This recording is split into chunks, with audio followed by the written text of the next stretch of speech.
नमस्कार, मैं रचना शर्मा। चढ़ती कला टाइम टीवी देख रहे सभी दर्शकों का स्वागत करती हूं। आप देख रहे हैं हिंदी के समाचार। समाचारों की शुरुआत से पहले एक नजर आज की मुख्य सुर्खियों पर।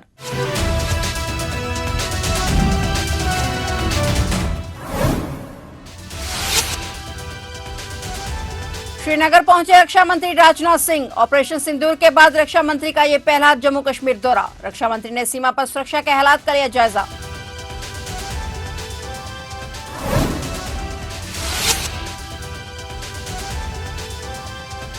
रूस यूक्रेन शांति वार्ता में पुतिन नहीं हुए शामिल। तुर्की में होने वाली शांति वार्ता, क्रेमलिन ने जारी की डेलीगेशन लिस्ट।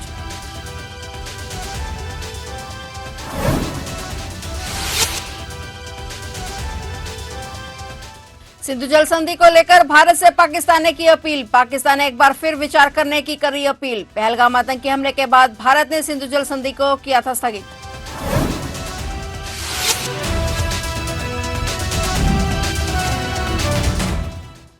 और अब समाचार विस्तार से। रक्षा मंत्री राजनाथ सिंह आज जम्मू कश्मीर के दौरे पर हैं। रक्षा मंत्री श्रीनगर एयरबेस पर पहुंचे और इसके बाद एलजी मनोज सिन्हा और आर्मी चीफ उपेंद्र द्विवेदी भी उनके साथ मौजूद रहे। रक्षा मंत्री राजनाथ सिंह सीमा पर सुरक्षा के हालात का जायजा लेने पहुंचे। इस दौरान उन्होंने जवानों से बातचीत कर उनका हौसला भी बढ़ाया। पहलगाम आतंकी हमले और ऑपरेशन सिंदूर के बाद यह रक्षा मंत्री राजनाथ सिंह का पहला जम्मू कश्मीर दौरा है। रक्षा मंत्री ने राजनयिक, प्रशासनिक अधिकारियों और गणमान्य नागरिकों से मुलाकात भी की।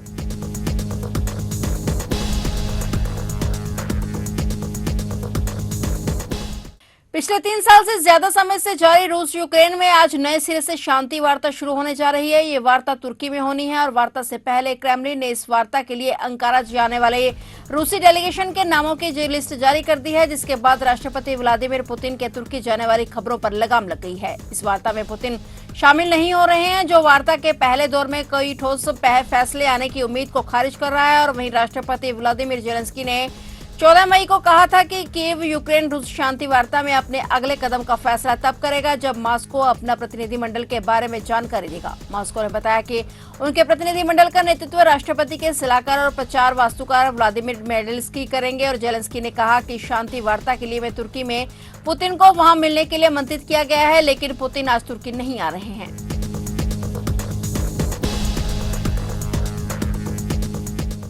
पहलगाम आतंकी हमले के बाद भारत ने सिंधु जल संधि को स्थगित कर दिया था और भारत सीमा पार के आतंकवाद के खिलाफ पाकिस्तान से कड़े एक्शन की मांग कर रहा है। संधि से स्थगित होने के बाद पाकिस्तान की ओर से समझौते से जुड़े अहम शर्तों पर चर्चा की पेशकश की गई है। पहलगाम आतंकी हमले के बाद भारत ने पाकिस्तान के खिलाफ जो अहम फैसले लिए थे उसमें सिंधु जल संधि को स्थगित किया जाना शामिल था। और इस संधि के स्थगित किए जाने के बाद पाकिस्तान को जल को लेकर संकट का सामना करना पड़ रहा है। भारत ने पहली बार संधि को स्थगित करने का फैसला लिया, लेकिन अब खबर है कि इस्लामाबाद ने 1960 में हुई जल संधि को लेकर भारत की आपत्तियों पर पहली बार दिल्ली से बात करने की अपनी इच्छा जताई है। माना जा रहा है कि पाकिस्तान के जल संसाधन सचिव सैयद अली मुर्तजा ने हाल ही में भारत की ओर से जल संधि को स्थगित रखने के फैसले की औपचारिक सूचना पर प्रतिक्रिया दी है। उन्होंने अपनी सरकार की ओर से भारत की चिंताओं पर चर्चा करने की पेशकश की है।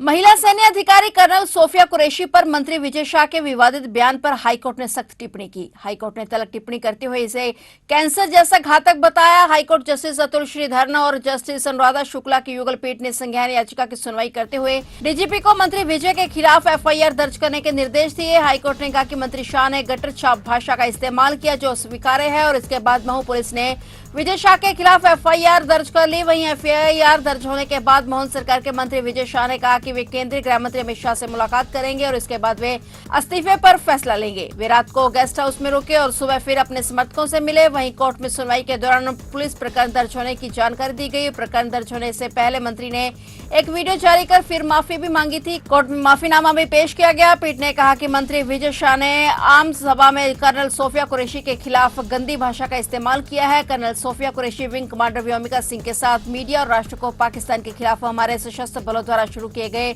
ऑपरेशन सिंदूर की प्रगति के बारे में जानकारी देने वाले सशस्त्र बलों की चेहरा थी। लेकिन मंत्री ने कर्नल सोफिया कुरैशी को पहलगाम में 26 निर्दोष भारतीयों की हत्या करने वाले आतंकवादियों की बहन बताया है। फिलहाल पार्टी की ओर से दी गई फटकार और विपक्ष के हमलों के बीच मंत्री शाह के इस बयान ने राजनीतिक हलचल तेज कर दी है।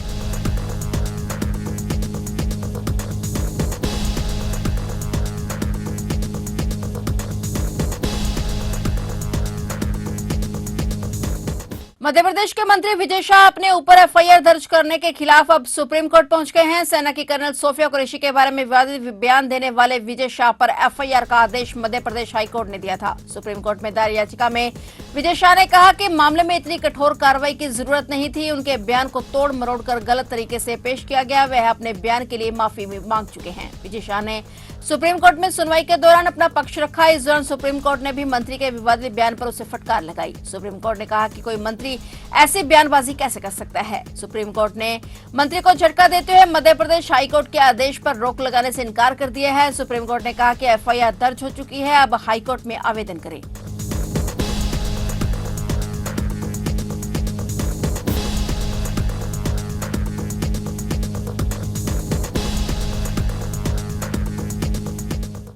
रक्षा मंत्री राजनाथ सिंह आज जम्मू पहुंचे हैं। रक्षा मंत्री के जम्मू दौरे से पहले ही सुरक्षा बलों की बड़ी कार्रवाई देखने को मिली। जम्मू कश्मीर के त्राल में आज सुरक्षा बलों और आतंकियों के बीच मुठभेड़ हुई है। सुरक्षा बलों को 3 आतंकवादियों के मार गिराने में सफलता मिली है और पूरे इलाके को घेर लिया गया। सर्च अभियान जारी है। सीमा पर गोलाबारी थमते ही सुरक्षा बलों ने घर में छिपे बैठे आतंकियों का सफाया शुरू कर दिया है। इससे पहले दक्षिण कश्मीर के शोपियां जिले में मंगलवार सुबह 8 बजे आतंकवादियों और सुरक्षा बलों के बीच में मुठभेड़ हुई थी और इसमें भी लश्कर ए तैयबा के शीर्ष कमांडर शाहिद कुट्टे और अदनान शफी समेत 3 आतंकी मारे गए थे।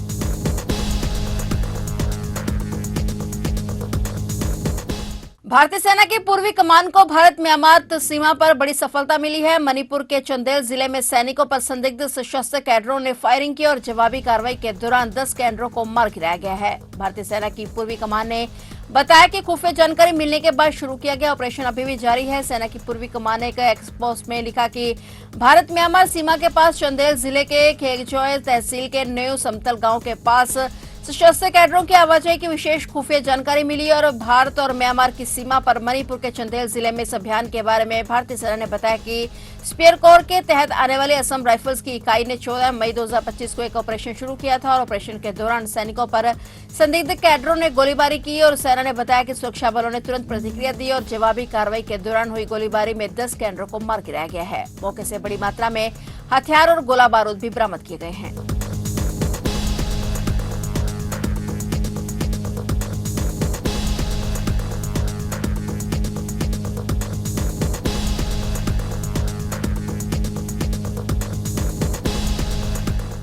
कानपुर के संडीला बागरमाऊ मार्ग पर अब दर्दनाक सड़क हादसा हो गया जिसमें ट्रक की टक्कर से ऑटो पलट गया और हादसे में 6 लोगों की दर्दनाक मौत हो गई जबकि 3 लोग घायल हो गए। घायलों को फौरन अस्पताल में भर्ती कराया गया है। वहीं मृतकों के परिजनों में कोहराम मच गया। संडीला बागरमाऊ मार्ग पर बड़ी संख्या में ऑटो चलते हैं। ऑटो में 9 सवारियां सवार लेकर संडीला की तरफ जा रहा था और हरदल मऊ गांव के पास ट्रक ने ऑटो में टक्कर मार दी। ऑटो में सवार 6 लोगों ने मौके पर ही दम तोड़ दिया जबकि 3 घायलों को अस्पताल भेजा गया है। पुलिस जांच की कार्रवाई में जुटी हुई है। आज सुबह लगभग 8:45 बजे कासिमपुर थाना क्षेत्र में बांगड़मऊ संडीला मार्ग पर एक दुखद घटना हुई है। ये दुर्घटना हुई है जिसमें ऑटो में सवार 6 व्यक्ति हैं जिसमें 4 पुरुष 2 महिलाएं शामिल हैं। उनकी मृत्यु हो गई है। इस ऑटो रिक्शा का एक्सीडेंट एक ट्रक से हुआ था। ट्रक की तलाश की जा रही है। 3 लोग इसमें घायल, जिसमें एक छोटा बच्चा क्रिटिकली इंजर्ड है जिसको लखनऊ रेफर किया गया है। एक पुलिस टीम उसके साथ गई है जिससे उसको सुचारू रूप से इलाज हो सके।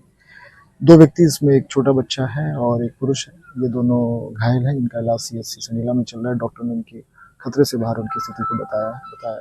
बिहार के बेगूसराय से दिल्ली की तरफ जा रही एक प्राइवेट स्लीपर बस में लखनऊ के किसान पथ पर लखनऊ रायबरेली रोड मोहनलालगंज के ऊपर शॉर्ट सर्किट से आग लग गई। आग लगने के बाद भी यह बस करीब 1 किलोमीटर दूर तक दौड़ती रही। ड्राइवर और कंडक्टर तुरंत मौके से भाग निकले। बस में बैठे यात्रियों को पुलिस और आम लोगों की मदद से कांच को तोड़कर बाहर निकाला गया। दमकल की गाड़ियों ने करीब आधे घंटे में आग पर काबू पा लिया। जब दमकल कर्मी बस के अंदर गए तो वहां 5 लोगों के शव पड़े मिले और आग की लपटों से झुलसे यात्रियों को इलाज के लिए अस्पताल ले जाया गया। मरने वालों में से एक छोड़कर बाकी 4 की पहचान हो चुकी है। खबरों के मुताबिक बस में करीब 80 यात्री सवार थे और मरने वालों में 2 बच्चे, 2 महिलाएं और एक पुरुष शामिल हैं। हादसा सुबह 5 बजे के करीब हुआ और उस वक्त सभी लोग बस में सो रहे थे। पुलिस की जांच में सामने आया कि बस का इमरजेंसी गेट नहीं खुला और इस वजह से पीछे बैठे लोग बस में फंस गए। प्रत्यक्षदर्शियों ने बताया कि आग इतनी भीषण थी कि 1 किलोमीटर दूर तक आग की लपटें दिखाई दे रही थी। बस कुछ दूर तक चलने के बाद भी दौड़ती रही।